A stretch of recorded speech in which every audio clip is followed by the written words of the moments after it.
Tamara Lackey here with Redefine Show, and in this follow-up conversation with Peter Hurley, he shares why he switched from modeling to photography and also discusses some great things to keep in mind if you're interested in shooting headshot photography, while showing us one more fantastic tip to keep in mind when photographing faces. Check it out. We're going to jump right in.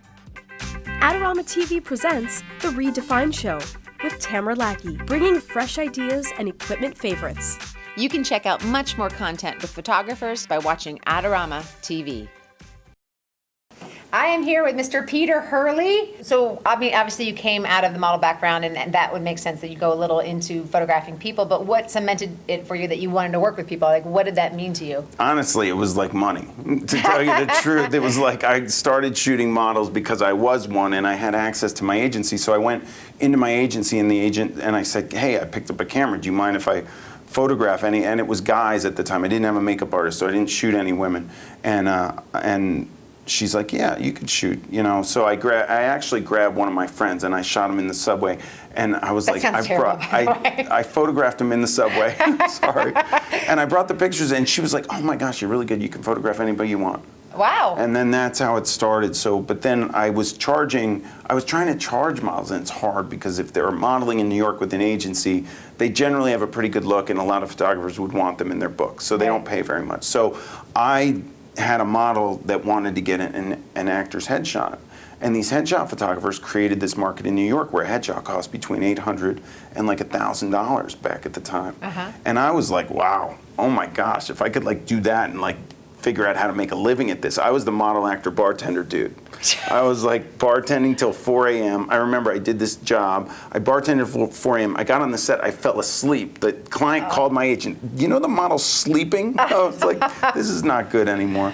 So I had picked up a camera, and this guy, I think it was a guy. No, it was a girl. It was a girl. This girl that was modeling and acting said to me, I need headshots. So I didn't know what to do. Like when you get somebody close to your camera and you have to do a headshot, it became so foreign to me because I was shooting models and they were full body or three quarters. But this gets very personal. Yeah, and you need eye contact in the camera. Yeah. So when I was shooting models and they're good looking and they're in an agency in New York, they can look around any direction you want and they just look cool and you just press the button. You don't need to say anything to them. The minute they look in the lens and they go like this, I feel like I don't have a shot. I'm like, they look blank. Why? And I'm like, why are you doing that? And they're like, what? And I'm like, well, you were fine when you looked over here, and then you looked at my lens and you got weird. Yeah. And then I realized everybody started doing that. So I started shooting actors, and they all got weird. And I was like, why are they getting weird? And why are celebrities so cool in front of cameras? And then I was like, something's going on. And I was like, Bruce, I shot with Bruce, and he shoots celebrities, and they look all cool. Yeah. And I was like, I don't know. Is it that actors are so stressed out about their headshots that they get weird? So I started to realize that it was about the direction. And when somebody gets weird, you gotta chill them out. And it comes through the relationship or the rapport that you build. And the amount, and what happened over the course of my career, the amount of time it took me to chill people out used to take me like an hour or 2 hours when I first started. And then it slowly got it shorter and shorter and shorter and shorter. And now I can do it in like 30 seconds. Right, exactly. Yeah. Practice made perfect. All right, we're going to jump into watching a clip of you doing your thing. Before we do that, can you tell everybody where they can find out more about you? Your coaching website, which is? My coaching website's ph2pro.com. Yep. My main website's peterhurley.com, and everything links from there. I have a gear page called hurleyprogear.com. So those are the three main sites. And if they just check out peterhurley.com, they can get to everything. There's links to it. They can get all kinds of Peter love. Yeah. Thank you so much. All right, thanks for having me. This is Tamara Lackey. Be sure to check out Adorama's latest contest to win some fabulous prizes. Before we check out Peter in action, here is his favorite way to carry all his equipment for a shoot. The Airport Security version 2.0 is Think Tank's largest carry-on rolling bag.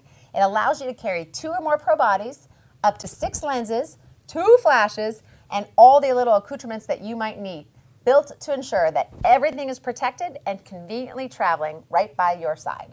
So why does that? I have no idea where this came from. I used to model. I don't know how that happened, but I did some modeling, and I remember, how come these guys look cool? I want you to look at celebrities. I want you to check out magazines. Generally, they will all be squinching, which is this. They're not squinting, this is this. And it's not ethnicity based. I'm gonna show you some examples of all different ethnicities doing this and why it works, okay? So fear, confidence with the squinch. Watch the lower lids again, we'll do it again. right? That's the deal. Now let's get scientific on you. I'm gonna get a little scientific here. There's a muscle that surrounds your eye. It's called the orbicularis oculi. So it closes your eye tight and it creates squinching. It's like this, squinting. It creates squinting. So it goes around your eye like this, right? If you want to close it tight. To do that lower lid little pinch, there's a palpebral ligament that runs across the bottom of your eye, and you just lift it up a little bit. So that's all you're doing. You're hitting that palpebral ligament. So don't tell me you can't do this. You have the ligament. You just have to teach yourself to do it. And you do it anyway. You just do it when you're not in front of a camera. Once you take conscious control of it, your brain covers it. You walk around in public, you don't have to think about this. It's when you're in front of the camera and you take conscious control of your eyes that you have to hit this stuff. How do you think those celebrities and models do it? I used to do it. You can do it. You ready? I'm giving you this as a gift. You're going to look awesome. All right? Here are some examples. All right? I want you to check this out. Check out squinching. I'm going to bring in my buddy from It's All About the Jaw, Karaman, and we're going to show you some examples of my work where we got some squinching going on. All right, people? Check it out, and we'll get a real shebang out of you with it. Come on.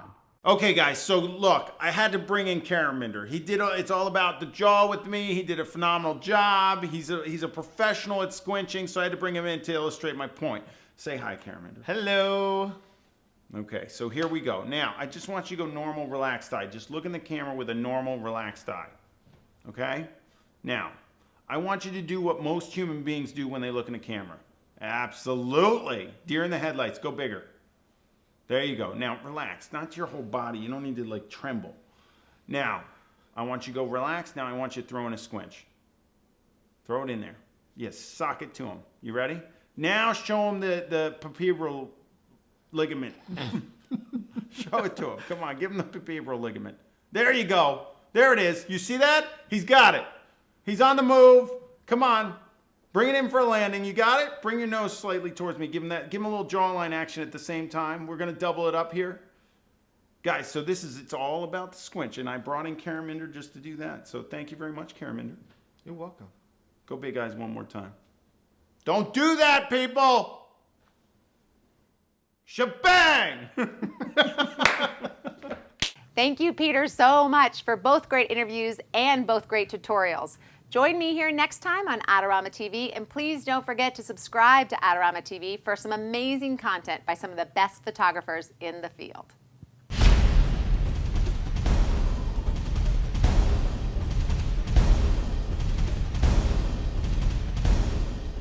Do you want great-looking prints at low cost? Be sure to visit our easy-to-use online printing service. Adorama Pix has professionals who treat your images with the utmost care that you can count on. For a quick turnaround on photos, cards, or albums, use AdoramaPix.com.